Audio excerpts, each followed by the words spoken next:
Hello friends, मैं हूं प्रकाश यादव और आप सभी का स्वागत है मेरे YouTube channel Prakash Yadav studies centre पे।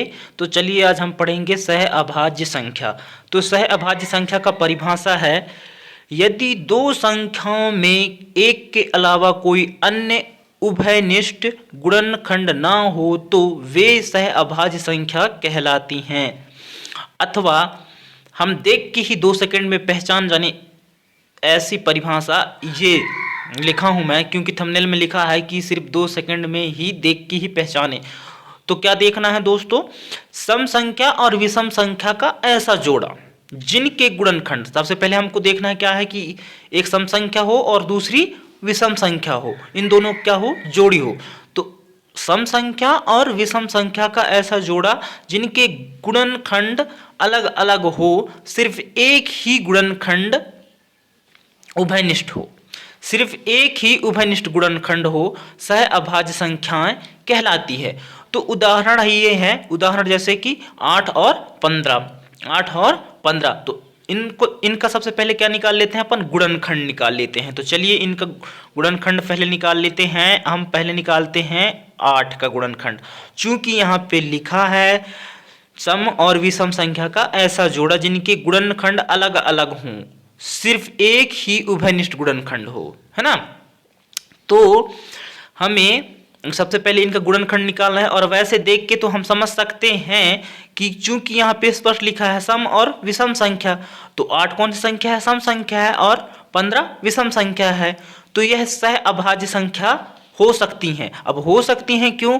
क्योंकि हम अभी पूरे प्रूफ के साथ नहीं कह सकते। जब हम गुणनखंड निकाल लेंगे और देखेंगे कि क्या वास्तव में इनके गुणनखंड अलग अलग हैं, सिर्फ एक ही उभयनिष्ठ गुणनखंड है, तब हम प्रूफ के साथ कहेंगे कि हाँ, यह सह अभाज्य संख्या है, चूंकि इनके जो गुणनखंड है वह सभी अलग अलग हैं, सिर्फ एक ही उभयनिष्ठ गुणनखंड है। तो चलिए निकाल के देखते हैं। तो 8 का हम गुणनखंड निकाल लेते हैं। तो यहाँ पे ये पता है आपको 2 से कटेगा, तो 2 चौको 8 और 2 दूना 4 और 2 एकम 2, तो ये 1 आ गया। अब यहां से हम 1 को भी काटना चाहेंगे, इतना से तो वैसे खत्म हो जाता है इसका कहानी, मतलब कहने का मतलब गुणनखंड निकल जाता है। लेकिन 1 को भी अगर हम निकालें तो यहाँ 1 एकम 1 कर सकते हैं।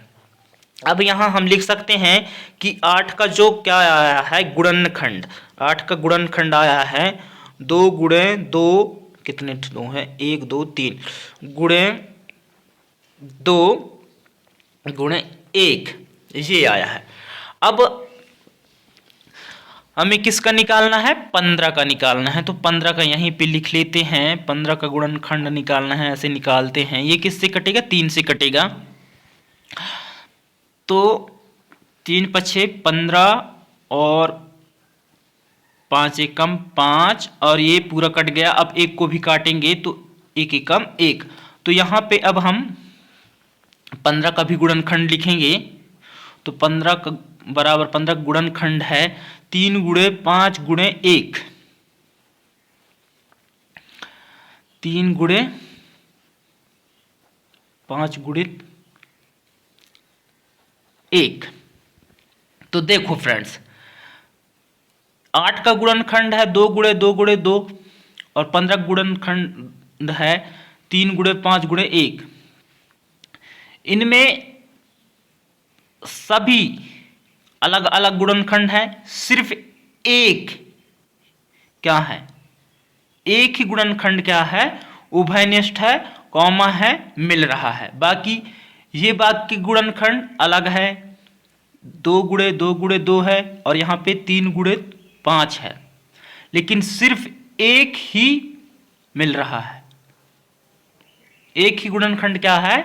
उभयनिष्ठ है। कोई एक संख्या नहीं, ये एक होना चाहिए।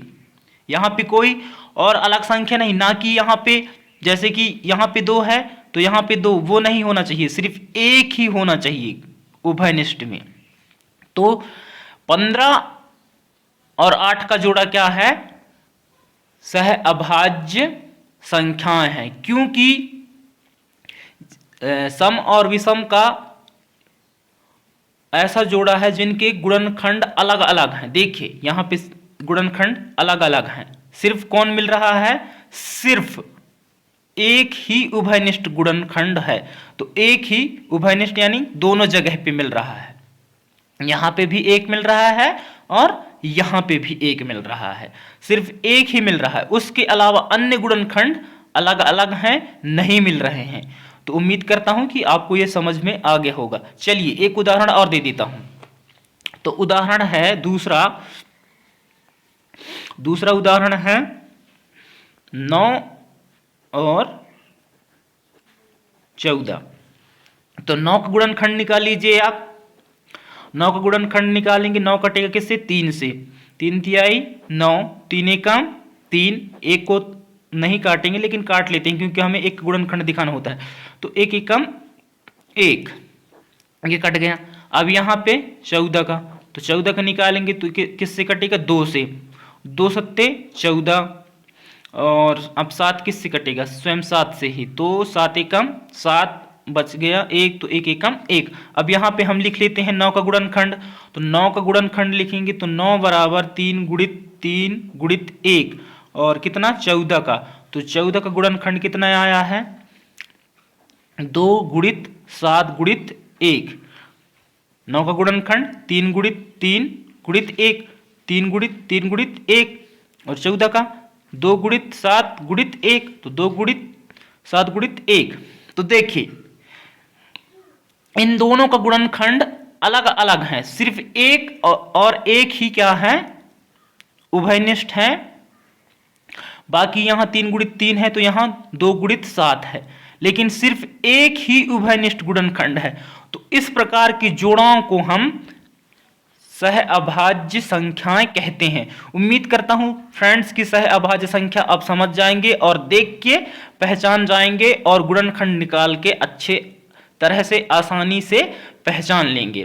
तो अब चलिए हम पढ़ेंगे यमज्ज अभाज्य संख्या। तो यमज्ज अभाज्य संख्याओं के बारे में, वे अभाज्य संख्या जिनके मध्य केवल एक ही भाज्य हो, यमज्ज अभाज्य कहलाती हैं। अब वे अभाज्य संख्या, अभाज्य भी हमें पता है क्योंकि अभाज्य भी हम पढ़ चुके हैं, इससे पहले मैं वीडियो बना चुका हूं अभाज्य के बारे में, तो वो वीडियो भी आप देख लीजिएगा। तो अभाज्य के बारे में मैं नहीं बता रहा हूं यहाँ पे क्योंकि वीडियो ऑलरेडी लंबा हो चुका है।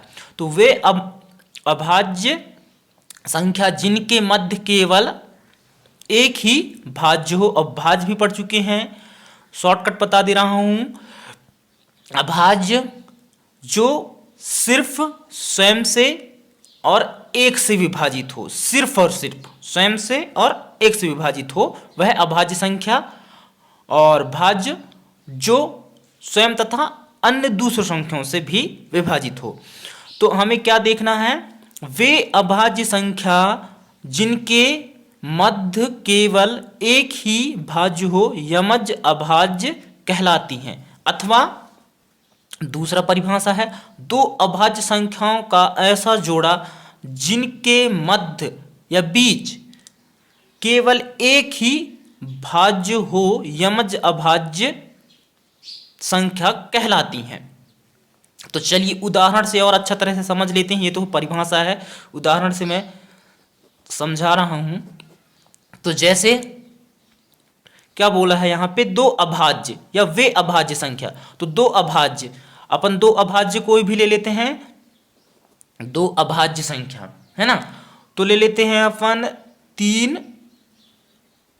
और 5 ले लेते हैं। चूंकि 3 क्या है, अभाज्य है, क्योंकि यह स्वयं से कटेगा और एक से कटेगा, उसके अलावा ये किसी और से नहीं कट सकता। और 5 भी स्वयं से कटेगा और एक से कटेगा, तो ये अभाज्य कहलाएगा। अब इन दोनों के बीच में क्या होना चाहिए कह रहा है, दो अभाज्य संख्याओं का ऐसा, अब जोड़ा तो बन गया, दो अभाज्य, एक अभाज्य ये हो गया, एक अभाज्य संख्या ये हो गया।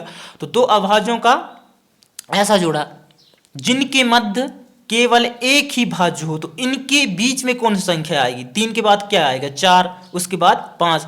तो 3 और 5 के बीच में कौन सी संख्या है, 4 है। अब 4 है तो 4 कौन सी संख्या कहलाएगी, भाज्य कहलाएगी, है ना। 4 कौन सी संख्या कहलाएगी? भाज्य कहलाएगी। अब 4 भाज्य क्यों कहलाएगी? क्योंकि 4 स्वयं से विभाजित है और अन्य संख्याओं से भी विभाजित है, जैसे कि 2 से विभाजित है और स्वयं 4 से विभाजित है और 1 से तो विभाजित है ही।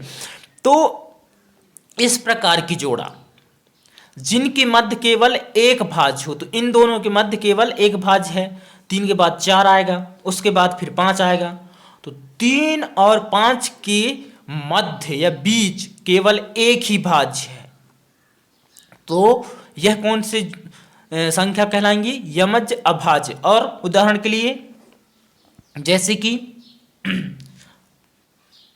5 और 7। अब देखो 5 भी विषम, 5 भी अभाज्य, हाँ विषम तो है ही, 5 भी अभाज्य और 7 भी अभाज्य है, लेकिन इन दोनों के बीच में अब कौन सी संख्या है? 5 और 7 के बीच में, तो 5 और 7 के बीच में 6 है, तो सिर्फ एक ही संख्या है।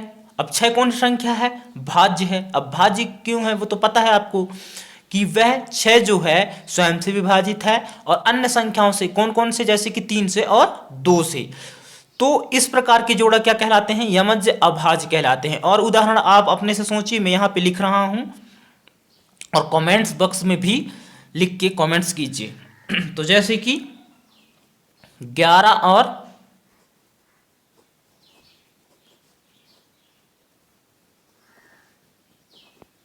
13, 11 और 13, तो 11 और 13 के बीच में कौन संख्या है या अंक है? तो 12 है, स्पष्ट है। 11 और 13 के बीच में कौन संख्या है? 12 है। तो इस प्रकार की जोड़ा इन दोनों के बीच में, क्योंकि 12 है, इन दोनों के बीच में क्या है? 12 है। जो 12 क्या है? भाज्य है, क्योंकि यहाँ स्पष्ट कह रहा है 2 अभाज्य संख्याओं का ऐसा जोड़ा। तो अपन जोड़ा तो बना लिए, 11 और 13 बना लिए जैसे कि यहाँ पे। तो इन दोनों के बीच में कोई ऐसी संख्या है जो भाज्य हो? तो हाँ है। कौन है? 11 के बाद क्या आएगा? 12 आएगा, उसके बाद फिर 13 आएगा ना, तो बीच में क्या कहलाया? 12 कहलाया। अब 12 चूंकि क्या है? भाज्य है, तो यहाँ स्पष्ट कह रहा है कि 2 अभाज्य संख्याओं का ऐसा जोड़ा जिनके मध्य केवल एक ही भाज्य हो, यमज अभाज्य संख्या कहलाती है। तो स्पष्ट है यहाँ की 11 के बाद 12 आएगा, उसके बाद 13 आएगा, तो बीच में 12 कहलाया। तो सिर्फ एक ही संख्या आ रहा है, 11 और 13 के बीच में 12 आ रहा है जो भाज्य है। तो इस प्रकार के जोड़ा क्या कहला रहे हैं? यमज अभाज्य संख्या कहलाती है। Thank you so much.